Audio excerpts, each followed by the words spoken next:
মায়াপুর শব্দটার মধ্যেই আছে একটা অদ্ভুত মায়া, যার টানে সবাই ছুটে যায় এই মায়াপুরের উদ্দেশ্যে। হ্যালো বন্ধুরা, তো আবার একটা নতুন ব্লগে তোমাদের সবাইকে স্বাগত। তো আজকের ব্লগটা হতে চলেছে একটু অন্যরকম। আজকে সপরিবারে নিয়ে বেরিয়ে পড়েছি মায়াপুরের উদ্দেশ্যে।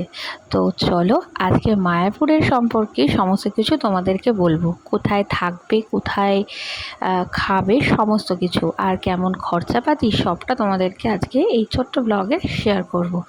তো আমরা মায়াপুরে এসে একটা নাইট স্টে করব ঠিক করেছি। তাই জন্য আমরা বুক করেছিলাম মায়াপুরেরই ভিতরে, মানে ইসকনের ভিতরে এই গীতা ভবনটা। আর এটা ছিল গীতা ভবনের এন্ট্রান্সটা। খুব সুন্দর ছিল, দেখতেই পাচ্ছ, একদম হোটেলের মতো।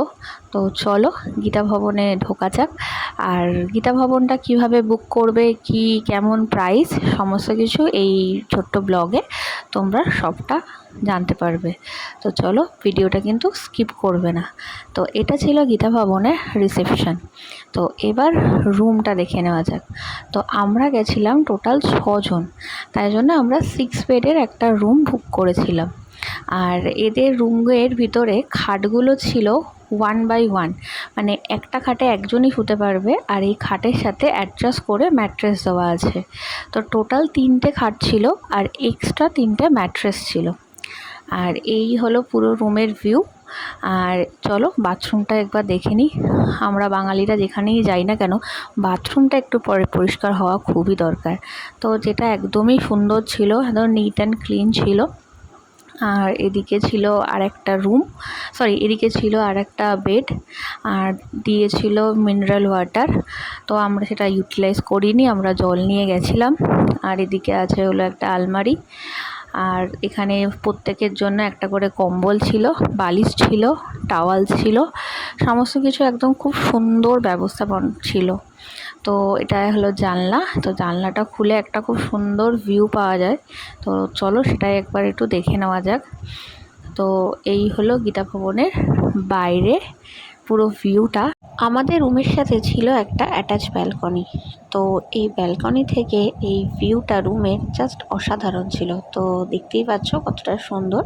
তো চলো এই গীতা ভবনটা কিভাবে বুক করবে সমস্ত ডিটেলস তোমাদের সাথে শেয়ার। রুমটা কেমন লাগলো? দারুণ সুন্দর, মানে ভাবা যাচ্ছে না যে মায়াপুরের মঠে এসে যে এত সুন্দর পাবো, এত সুন্দর রুম পাবো মেনলি। আর গীতা ভবনে ধরুন 6 জন চলে এলো, একদম সুন্দর।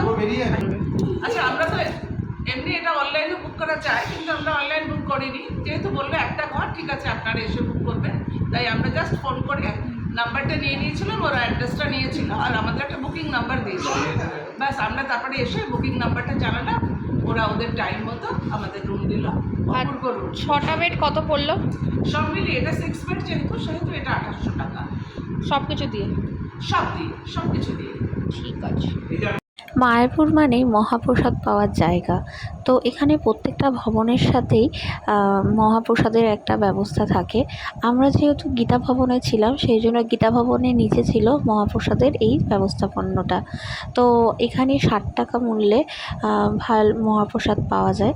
তো যেখানে থাকে ভাজা থাকে, এক রকমের অন্ন থাকে, 2 রকমের তরকারি থাকে, আর থাকে হলো পায়েস। তো চলো এই ছিল আজকের ভিডিওটা। আর তোমরা যারা মায়াপুরে আসবে বলে ভাবছো, একটা দিন কোথায় থাকবে, কি খাবার দাবার খাবে, সমস্ত কিছু ভাবনা চিন্তা করছো, তো সেই সমস্ত কিছু মাথা থেকে ঝেড়ে ফেলে চটপট চলে আসো মায়াপুরে, এসে থেকে যাও এই ভবনে। তো মোটামুটি যদি একটা বড় ফ্যামিলি নিয়ে সবাই আসো, 4 জন আসো কি 6 জন আসো, থাকা খাওয়ার কোনো অসুবিধাই তোমাদের এখানে হবে না। তো যারা ভাবছো যে মায়াপুরে আসবে, কোথায় থাকবে, তো তারা ভাবনা চিন্তা ছেড়ে চটপট চলে আসো। গীতা ভবন বুক করার নাম্বারটা আমি আমার ডেসক্রিপশান বক্সে দিয়ে রাখবো। তো চলো, আমার ভিডিওটা যদি ভালো লেগে থাকে তো আমার চ্যানেলটাকে সাবস্ক্রাইব করতে ভুলো না কিন্তু।